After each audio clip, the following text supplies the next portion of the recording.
കായ്ക്കുണ്ട്. ഞാൻ കഴിക്കാം. ചിറ്റട്ടെ ഇനിയോ?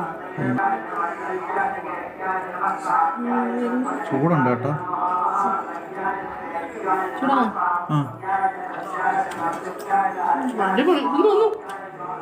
ചിക്കൻ സ്റ്റൂവിൻ്റെ ഒക്കെ ടേസ്റ്റ്. അങ്ങനെ ഞാൻ തന്നെ കഴിച്ചിട്ട് ഞാൻ തന്നെ പറഞ്ഞു സൂപ്പറാണെന്ന്. ഏട്ടനും പറഞ്ഞു കേട്ടോ നല്ലതാണ്, നല്ല ടേസ്റ്റ് ആയിരുന്നു, കിടിലമായിരുന്നു. അങ്ങനല്ലേ?